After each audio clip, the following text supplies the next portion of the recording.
हम आप इस बात को बखूबी जानते हैं कि इंसान को अपनी ज़िंदगी में आगे बढ़ना अच्छा है, पर सर झुका रहना चाहिए आगे बढ़ने के लिए, सम्मान पाने के लिए। और इसलिए कि जो व्यक्ति झुकता है वो ऊंचाइयों को छू सकता है और अपनी ज़िंदगी के अंदर अच्छे काम कर सकता है। इसलिए कि ज़मीन से जुड़ा रहना चाहिए, और जब हम आप अपनी ज़मीन से जुड़े रहते हैं तो हम आपको अपनी औकात, अपनी काबिलियत और अपनी हैसियत पता रहती है। इसलिए इंसान को अपनी हैसियत कभी नहीं भूलनी चाहिए कि आप क्या हैं, आपकी क्या औकात है, आप अपनी ज़िंदगी के अंदर क्या कर सकते हैं, और आपके माध्यम से, आपके द्वारा लोगों के अंदर क्या चेंजेस आ सकते हैं और आपके अंदर क्या बदलाव हुए हैं। उन सारे बदलाव के कारण और निवारण पे काम कीजिए, इसलिए कि आप ज़िंदगी में खूब आगे बढ़िए, लेकिन अपनी असलियत को मत भूल जाइए कि आपकी क्या औकात है। इसलिए जब तक आप आपको अपनी औकात याद नहीं रहेगी तब तक आप आगे बढ़ेंगे भी तो आप अपने वक्त के साथ कामयाब नहीं हो पाएंगे।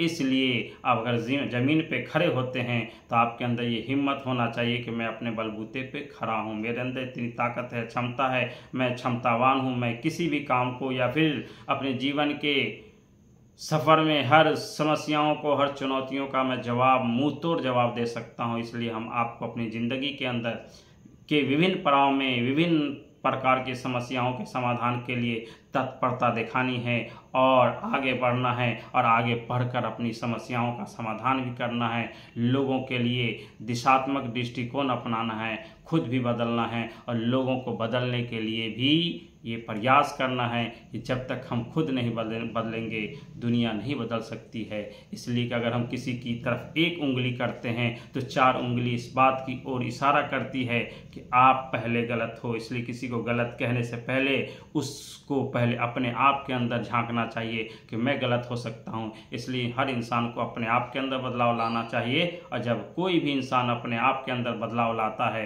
तो उसके माध्यम से लोगों की समाज का निर्माण कर पाता है। और जब हम आप समाज का निर्माण करते हैं, समाज के अंदर बहुत सारी असुविधाएं भी होती हैं और कुछ सुविधाएं भी होती हैं, और सुविधाएं और असुविधाओं को हर विपरीत परिस्थिति में अगर झेल लेते हैं तो आप अपनी ज़िंदगी के अंदर सफल हो जाते हैं और खुद की चुनौतियां और खुद के मुद्दों को स्वीकार कर लेते हैं। इसलिए आप खुद के मुद्दे और चुनौतियों को स्वीकार कीजिए, खुद बदलिए और लोगों के बदलाव के कारण बनिए। इसलिए अगर आप समाज के अंदर समाज के निर्माता बनना चाहते हैं तो समाज निर्माण के लिए आपको अथक प्रयास करना पड़ेगा, और जब आप अथक प्रयास करेंगे तो आप समाज की विभिन्न प्रकार के मुद्दे और चुनौतियों के बारे में आप चर्चा कर सकते हैं। धन्यवाद, आभार।